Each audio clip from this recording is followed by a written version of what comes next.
Good Tuesday to you, everybody in Com 785. Welcome to week Boom 8. We are officially 1.5 weeks past the halfway point. Congratulations. All right, well, let's mark that festive occasion by the last of the afternoon espresso. Ranesh, thank you still. Thank you again. Delicious. Now I am ready. Okay. Welcome. So this week, I've got two videos for you, but this video, we're going to discuss the material that you're getting this week. And then I want to say a little bit to you, actually a lot of it to you, about the test. Tomorrow, I'll post a video in which I talk about the material from last week. Now, here's what I would like you to be doing or getting from these videos. Use these videos as the spotlight, the beam of focus on what it is you should be concentrating on in the chapters, because there's a lot in let's see, where's my main text. There's a lot flying at you, a lot of examples, pro tips, all of that stuff within the chapters. Okay, I get it. And there's some of it that I want you to pay attention more than others. Okay, that's fine. So use these videos as an example of the stuff that I really want you focusing in on. And then, because, although there's not a whole bunch of us in here, there's like 8. I could, but really in one video, I'm not going to read through everybody's answer and go right, wrong, right. Okay. So when I read through the answers and I give you some feedback, check your answer that is in the discussion board. When I go through the questions and read some of your answers in the discussion board, check the answer that you gave. And if you're off the mark from what it is that I'm affirming as, the right answer and or by way of discussion, note to self. All right. I'm not getting this. I'm not seeing this. I'm not digesting this correctly. Now, the reason that I want to emphasize this, because, we talked about this at the beginning of the semester, what you get from these videos, is I've been going through and scratching my head about your midterm exam. At this point, you should be able to see your score, but you won't be able to see your right and wrong questions, and that's for a reason. The reason is I set it so you won't be able to see the right and wrong answers until everybody has taken the test. And there's one person who had some extenuating circumstances and asked to take the test today. And let me just check to see if that person has taken the test today. I don't think so as of the making of this video, but as soon as they do and they finish, no, they have not, I will grade that test, and then everybody will be able to see right and wrong answers, okay?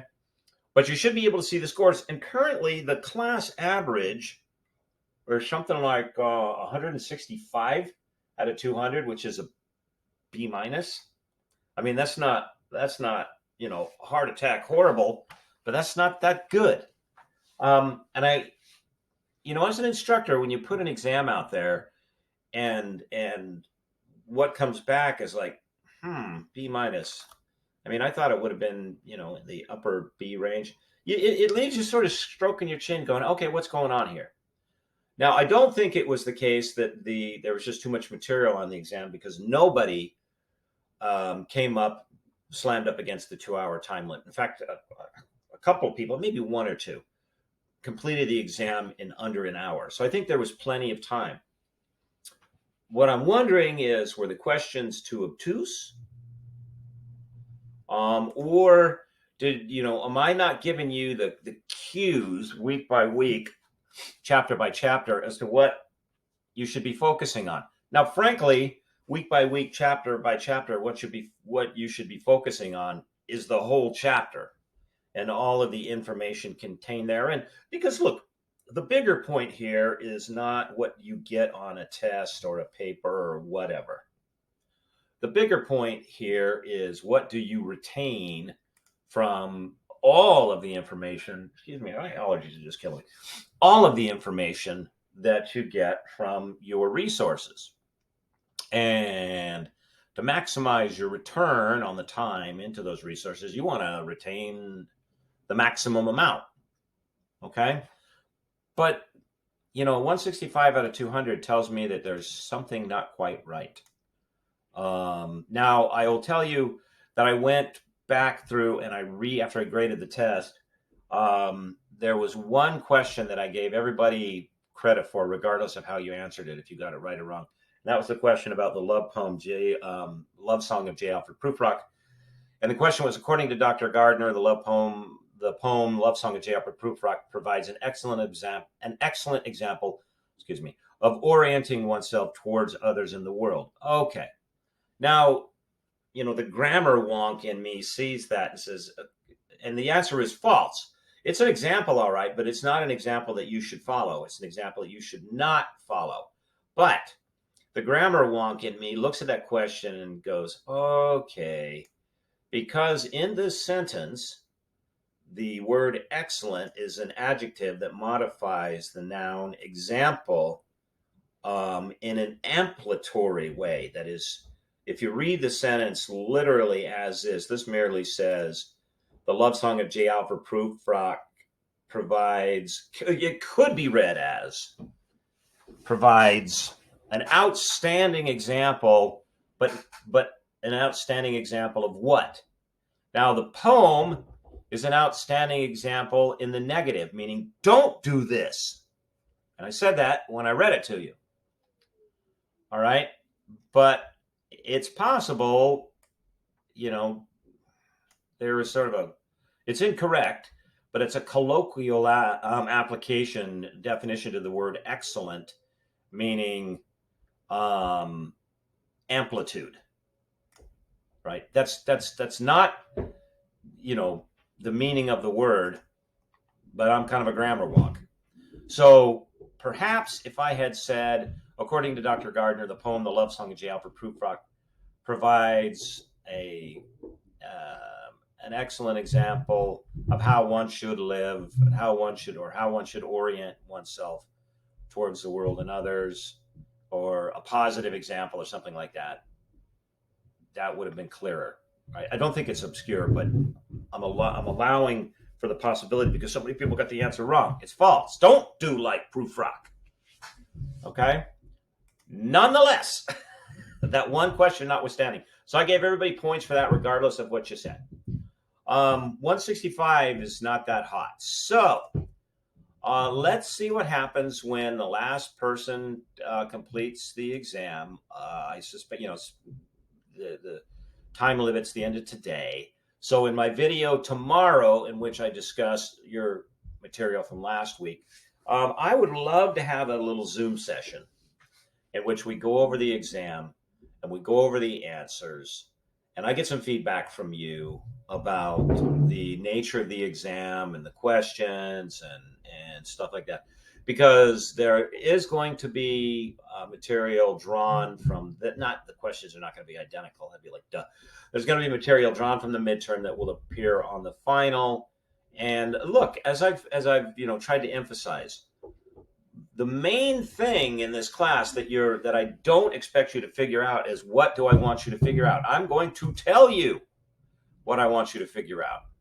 Okay, now the heavy lifting, the figuring it out part, that's still up to you, because you're a student and that's your job.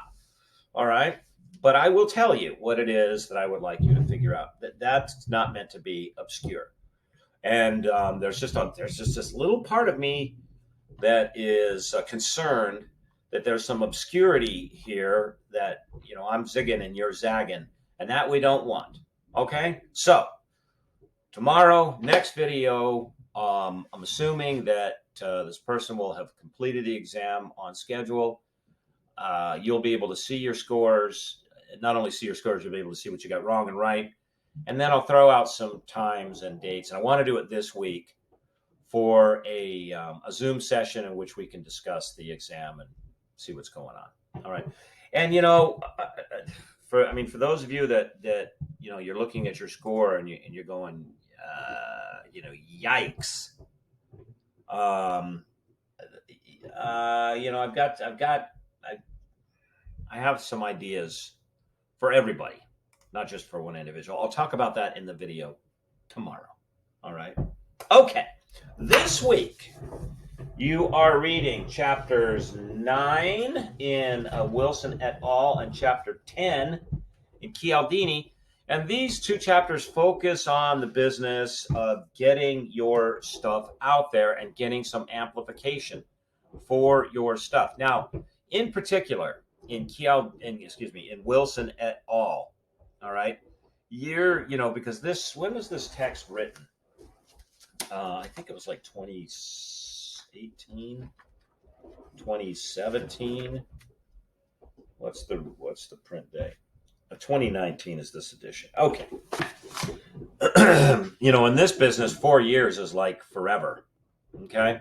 So when you get to the section on social media, you may chuckle at some of the fundamental elements that are discussed. They may already be familiar to you. That's great. There's nothing wrong with a reminder. Let me encourage you within this material to pay attention to things like SEO. I have to tell you, as someone that spends a lot of time in the online space and marketing, that is perhaps the most misunderstood and frequently underestimated important element for effective social media or really online use, because it speaks to how it is that stuff gets found. I haven't probably in about a year, but I used to design and create websites for clients. And one of the things that I would tell them, because I would build in a search engine optimization process into the process, I'd say, we come up with a website that they're really, really happy with. And as a photographer and a communicator, I'm really concerned with the aesthetics. Does it look good? Okay. Not just does it work. Okay. And then I would say, congratulations. We have created this beautiful blue, shiny marble. And now, blink, we're going to throw it into an Olympic-sized swimming pool whose bottom is covered with beautiful blue, shiny marbles. That's the internet and the World Wide Web. So getting people to your site, and I don't just mean yours as in your personal blog, for whomever you work, is one of your challenges. Unless, of course, you work for an entity in which people are required to come to your site. If you work for the city or the government, and this is their one-stop shop, well, then your task is to make the information as navigatable as possible. How do they get to it as quickly as possible? But for those of you who land in positions and jobs in which you're building this stuff from the ground up, pay attention to search engine optimization, because that's one that just, people look at it and they go, what is this? And the web is not just dominated, but it's actually, run by programs that find stuff. They're called crawler bots. I mean, the images are like a little spider robot crawling down the strands of the web, finding things. It's not how it works, but you get the picture. Okay. And if you don't understand what words and what phrases and where on a page things are put, makes the stuff that you've created easy to find for the crawler bots, you're going to get buried. 97% of people that respond to a search, that is like, DuckDuckGo or Google or whatever your search engine is, that put it in, 97% never look down past the top 3 results. And now, for search engines like Google, that top 1 or sometimes 2 is dominated not by the best answer to the question, but by the highest bidder. It's an ad space. Now, Google, I don't know if they were compelled to do this or if they just decided, might as well be a good good Joe about it, that they'll list sponsored above the search result to cue you in as the user that this is not an organic return. This is something that somebody is paying for. All the same, if you have content that you hope to get found, you've got to get on that first page when a search goes in. That's the business of search optimization. Okay, so make sure that you're gonna read some of the stuff about social media, and you might go chuckle. But that's one that I find a lot of people don't know a whole lot about. All right. Secondly, I'm going to have you read chapter 10 in Cialdini. This is one of those chapters that you could stick a sticky note into as you put your book. I mean, I've got several. Because in here, he sums up his 6 principles for influence. And in fact, he's drawing on, it's a summation of not just this work, and I think I mentioned this during residency, but if I didn't, here it is again, but of his other work. In fact, this was his first work, simply called Influence. This is one you should have on your shelves as well. Okay, these two go together. I mean, he wrote this one first, and then he was like, how do you prime someone for influence, for persuasion? And look at the play on words. It's not persuasion, it's persuasion. So this priming. Okay. So for this chapter, I want you to familiarize yourself with the particulars, because he'll give you the 6 principles, and then he's gonna break them down and say,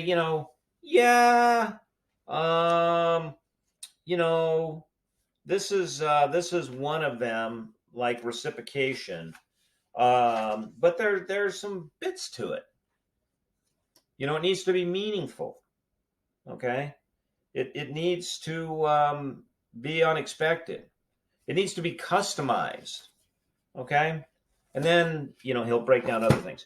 So if you read nothing else from Cialdini or any of his 2 works, and you just read this chapter and you committed these 6 principles to memory and then practiced them, you could do pretty well, okay, in the business of sales and persuasion, whether it was written or in person.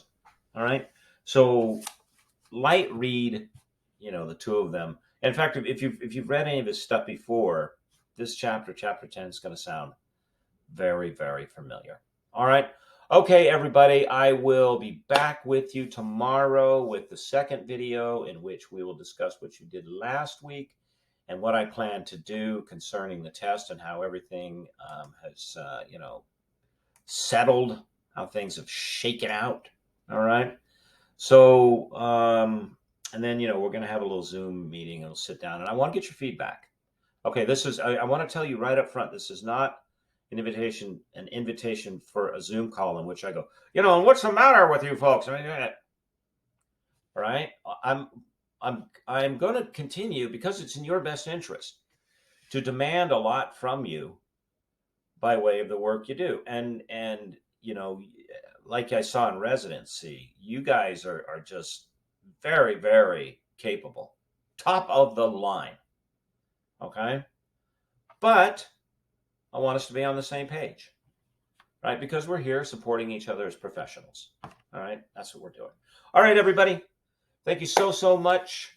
Keep up the good work. Keep working on the second half of those semester projects. Make sure that I don't speak a language that other people don't speak. And I will see you tomorrow again on Blackboard. God bless. Bye-bye.